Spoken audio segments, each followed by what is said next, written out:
That's how we do it, baby! Waiting for you. Gillette Stadium. Dragon's back. Here it is.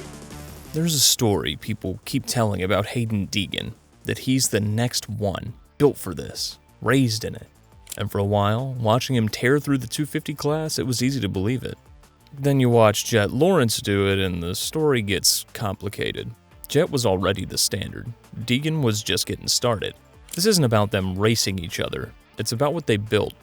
Two completely different standards, and what happens when they land in the same class and the clock resets. Deegan has the trophies, Jett set the standard. And the gap between those two things is where this argument lives. Jett Lawrence arrives in American Supercross and Motocross the way most people don't see coming, from the outside in.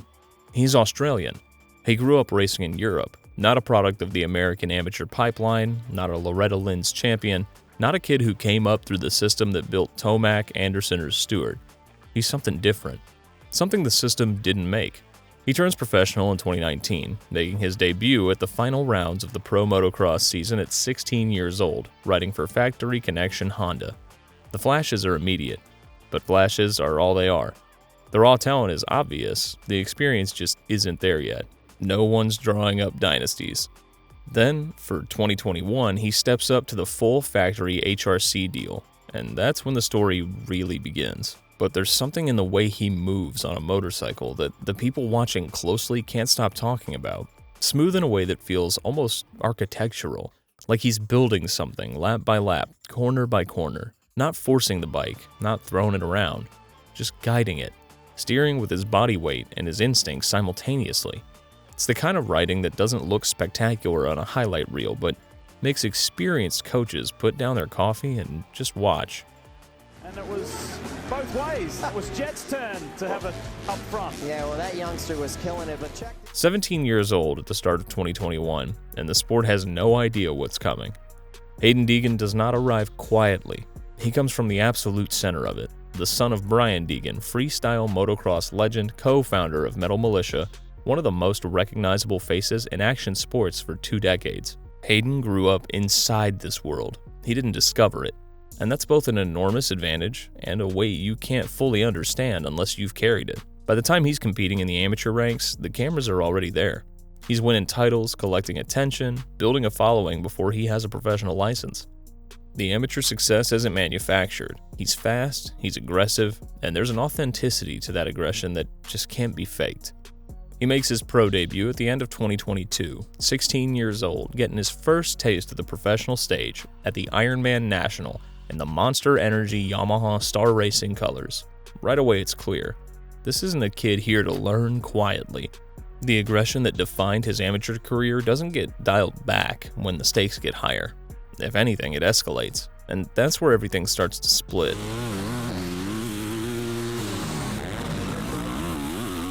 Jett Lawrence was an outsider who earned his way into the spotlight. Haiden Deegan was born in it and had to prove he deserved to stay there.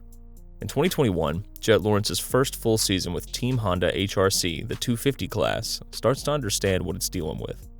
He finishes third in the 250 SXE standings, a war of a series legitimately dangerous from front to back, and wins the season finale East-West showdown in Salt Lake City in a way that makes the paddock take notice.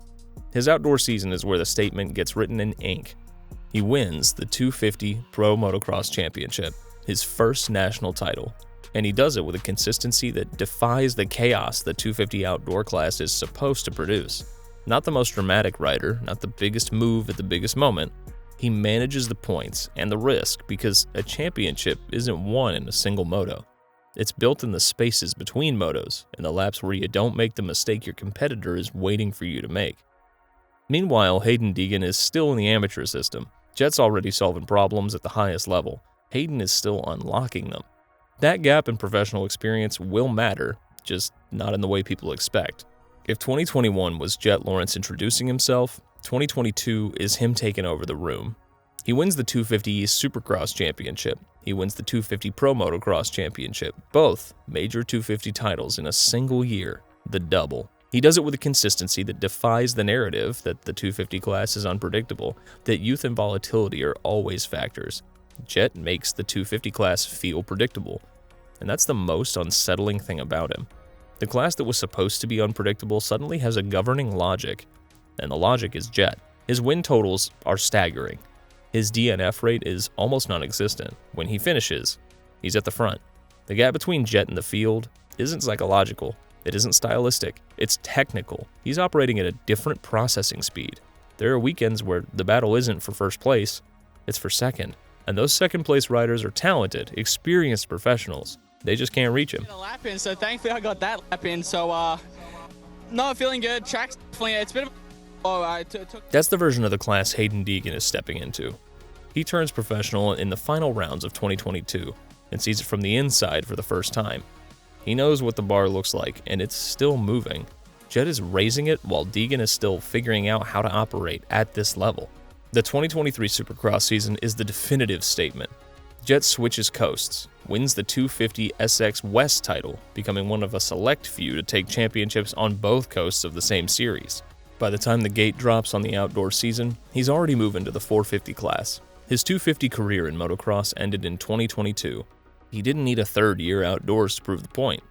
His 250 championship record reads 250 Supercross East 2022, 250 Supercross West 2023, 250 outdoor titles 2021 and 2022, 4 titles across 3 seasons. No blueprint to beat him was ever found. Riders tried for 3 full years. They didn't get one. When Jett moves to the 450 class with Team Honda HRC, he doesn't leave a vacancy.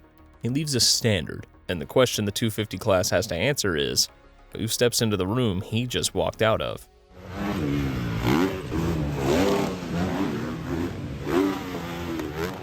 Haiden Deegan arrives for his first full professional Supercross season in 2023 at 17 years old. He approaches it the same way he approaches everything, with controlled aggression that sometimes tips past the control part. He scores results, he shows up in the fight. He earns the 2023 250 Supercross Rookie of the Year award. He wins the inaugural 250 Super Motocross Championship. His presence is felt in ways that go beyond the point totals. What 2023 is not, though, is dominance. It's a strong introduction at a moment when the expectations around him are heavier than almost any rookie in recent memory. The cameras are watching differently. Every result is amplified, the good ones and the difficult ones. And there's something revealing in how Deegan handles that. He doesn't flinch. He might crash, might get into a battle that gets hot, might make a move that raises eyebrows in the paddock, but he never retreats. He doesn't develop a conservative instinct in response to adversity. That stubbornness has a cost sometimes, but riding scared is the death of a 250 career before it starts. The 2024 season is where Haiden Deegan's story really gets interesting. He wins 3 rounds of the 250 SX East Series. He finishes second in the overall standing, a title fight that comes down to Tom Vial holding him off across the season. He wins the 250 Pro Motocross Championship. He's not a supporting character in someone else's story anymore. He's writing his own. His lap times are competitive at the front of the field. The aggression that sometimes cost him points in 2023 is starting to find a structure, a framework. He's learning to spend his aggression strategically rather than constantly. The wins from behind are the most revealing ones. Winning from behind means making decisions under pressure. It means passing riders who know you're coming and are fighting to keep position. Deegan shows that he can do that. It was the part of his game most in question after 2023. He answered it. Off the track, his presence is impossible to miss.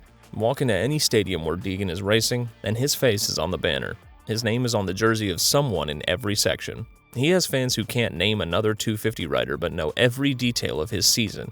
People who found motocross through his content and stayed for the racing. That kind of reach doesn't show up in a points column, but it does show up in what this sport is able to sell and to whom. His background gave him a head start on a skill most professional athletes never fully develop. In 2024, while Deegan is winning races and building momentum, where's the bar he's measuring himself against? Jett Lawrence is already gone. The 250 class that Deegan is competing in is not the 250 class that Jett Lawrence dominated. The competition is reshuffled, the benchmark moved, and Deegan is chasing a ghost, not a man. Oh boy, again! Haiden Deegan takes Moto 1! 3 motos win! Deegan rides with edge. He attacks the face of jumps differently than most. He finds alternative lines when the obvious line is taken, manufacturing time instead of waiting for it. He uses the bike as a weapon, not reckless exactly, but willing to spend capital that other riders won't. Risks in corners that would make a team manager wince. Sometimes those risks produce brilliant moments, sometimes they produce consequences. His style is physical. You feel the effort, you feel the aggression in every section.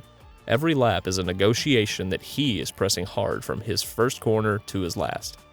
He does not make it look effortless. He makes it look like a fight, and he's winning the fight more often than not. Jett Lawrence on a dirt bike is a different kind of argument entirely.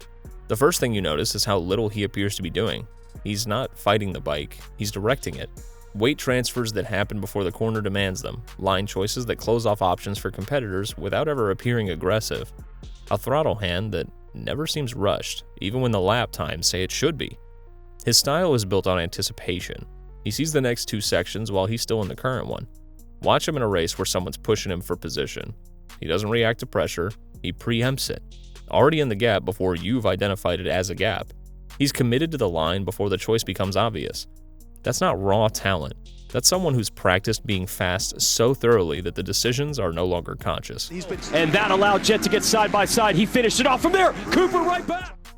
The comparison is a diagnosis. Deegan's approach asks, how much can I push the limit and survive? Lawrence's asks, where is the limit and how do I never actually reach it? Both produce wins, but across a full championship, Lawrence's approach produces more consistency, fewer races where it breaks down. Let's be direct about the statistical record because it matters and it's uncomfortable to avoid. Jett Lawrence's 250 career is built on 4 titles in 3 seasons. Across his 250 seasons, his win percentage was at the top of the class, not because he ran away from it every weekend, but because he almost never gave races away. When he was in position to win, he usually did. When he was on, beating him meant being perfect. Most riders weren't. Haiden Deegan's 250 career ends with championships. The 250 SMX titles in 2023 and 2024, the 250 Pro Motocross titles in 2024 and 2025, the 250 SX West titles in 2025 and 2026, plus the Rookie of the Year award. A championship resume that builds and compounds, but it wasn't built the same way. Jett took control of the class early and compressed his run into fewer starts. Deegan's built over time, a few more starts, and eventually more total wins and podiums. Over the course of a full season, 20 motos, 10 Supercross main events, the rider who makes fewer unforced errors is the rider who wins championships. It's not exciting, but it's true. And in that category, across their 250 years, Jett Lawrence was the more controlled operator. He didn't own every result, but he controlled how the class was won.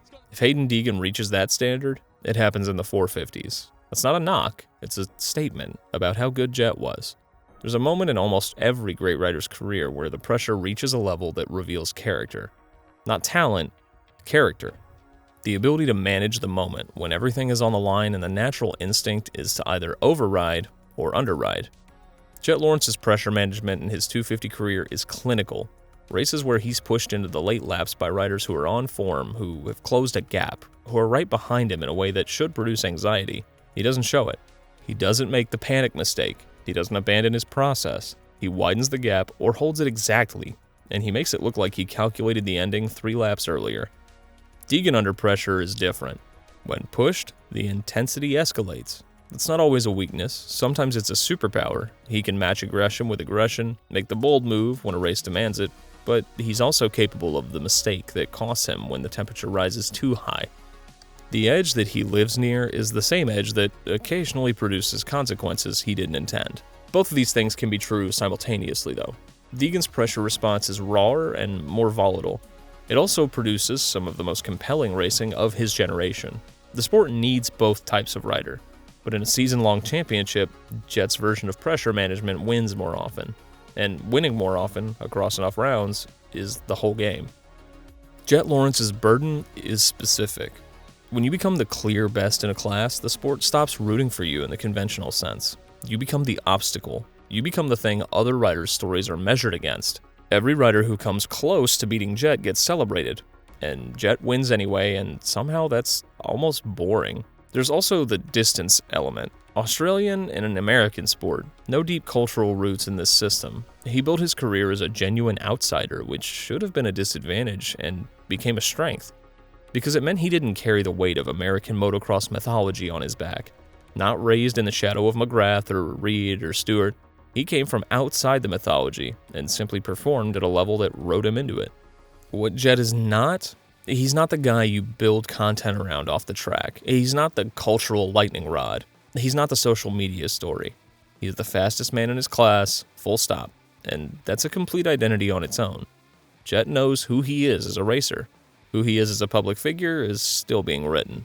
Haiden Deegan's burden is the opposite problem. He never had to build a platform. He was born into one. And the cruelty of that is that it makes every achievement look partially inherited and every failure look worse than it is. The critics who dismiss him point to the cameras that were there before the trophies. The supporters who love him point to the trophies being genuine anyway. Both sides are technically right. That's what makes the argument never fully settle. He's carrying Brian Deegan's name into a sport that Brian Deegan helped shape, but in a completely different discipline. Freestyle motocross and supercross are siblings, not twins. The name opens doors. It also puts a spotlight over every door you walk through, and a judge behind every door you don't. Haiden can never just be a kid figuring it out. Every figure-it-out moment is broadcast. What Deegan is not, he's not the quiet, metrics-driven craftsman. He's not the rider who wins by making it boring. He's not the rider who makes you forget he's there until you check the standings. He is loud in everything he does. His writing, his image, his presence. And that loudness is both the thing that makes him a star and the thing that occasionally makes the paddock whisper about whether he's all the way there yet. There's something important to say about sacrifice. Jett Lawrence left his home country, crossed the world to compete in a completely unfamiliar system on the other side of the world. That's sacrifice with no guarantee attached. Deegan built his professional career in the world he grew up in, surrounded by infrastructure that existed because of his family. Neither path is better, but they are different, and the sacrifice Jett made to reach that level is worth naming as part of what he is. Now, both of them carry the weight of what they built in the 250s, but only one of them has proven it carries over. The 450 class doesn't care what you did before. It only rewards what translates. The 250 class, across the stretch that includes both of their runs, still leans to Jett Lawrence. 4 titles in 3 seasons. He did it in fewer starts and didn't waste many of them. Haiden Deegan's numbers are right there. The wins, the championships, the total starts are slightly higher, but it didn't come together the same way. More races where the result didn't convert. That's the difference. Not the raw production, but how efficient it was. Jett compressed his run and took control early. Deegan built his over time. Now, that's not a knock at Deegan. It's a statement about how clean Jett's 250 run actually was. Like I said before, the 450 class doesn't care about your 250 resume. It plays by a completely different set of rules. Deegan has to prove himself there from zero. Jett already has. Jett moved up and erased most of the doubt immediately. A perfect 2023 outdoor season, a 2024 Supercross title, SMX titles. The 450 class didn't expose some hidden weakness in his 250 run. It proved that what he built there translated. Deegan's 450 debut arrives after Jett has already built the resume. The 450 class equalizes them in a way the 250 class never did. Jett has more experience, and he's already shown it works at the highest level. But Deegan has hunger that's unresolved, aggression that's still searching for its highest application, and a presence that makes every result a national conversation. Both of them lining up in the 450 class on one gate with everything on the line for the first time in either of their professional careers. You're watching something the 250 class never gave you. The argument deciding itself in real time, not in retrospect. Jett Lawrence in the 450s has the experience edge and the technical pedigree. His style, the patience and precision and emotional management translates extremely well to a class where conserving energy across a longer race and not making costly errors are the qualities that separate champions from contenders. His floor is incredibly high. His best is something the sport hasn't fully seen yet, because the 250 class ran out of ceiling before he did. Haiden Deegan in the 450s has the aggression edge and the energy edge. He's younger, still ascending. His physicality, his willingness to find lines that aren't there yet, and spend competitive capital on moves nobody else would attempt, that could be devastating in a class where everyone is close enough in talent that the boldest rider wins sometimes. His upside is not yet determined. That's not a weakness, that's the most exciting version of a rider there is.